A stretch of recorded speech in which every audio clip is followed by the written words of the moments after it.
I'm Daniel Wiffen, an international swimmer for Maryland, County Armagh, and currently training in Loughborough University. My first swimming memory is my very first 1500 freestyle. It was in Lisbon Leisureplex, and I fell in the water before the race started, and that's the only race my twin Nathan has beaten me on.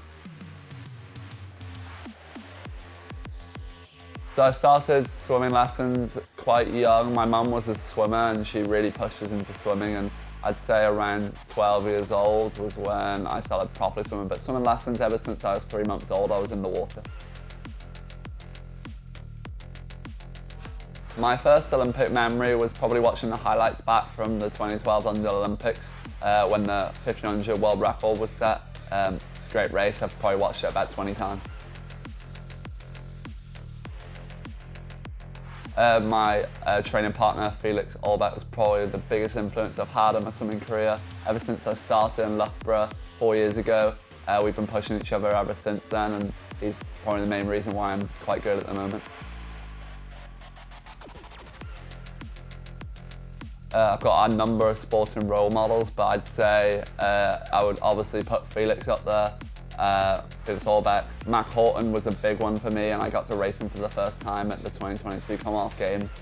And Grant Hackett as well, the man whose world record I broke in December.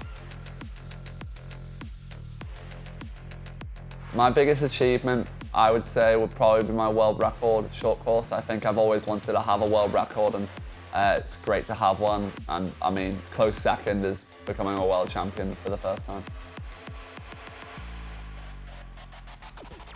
Obviously, having that qualification a year out from the games is perfect, as it makes me basically have no pressure on my shoulders to make that qualification time. But I mean, I've been hitting the time every time I swim at the moment, so it's going quite well. But yeah, it definitely helps the prep going into this cycle, knowing that as soon as I started the season in September, that I was already qualified and I knew I was going to Paris. I feel no pressure going into the Olympic Games. I think the only pressure I'll feel is from myself, and I'm definitely not putting any of that on myself at the moment. And my goal for this Olympic Games is to have a lot of fun and really take control of the race of the way I want to do it.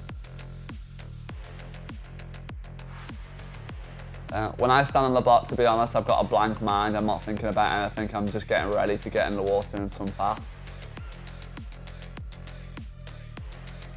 So yeah, I have been a bit famous for my celebrations and walkouts for the World Championships and Europeans, but I do think at the Olympics we're going to see something new, so look forward to it.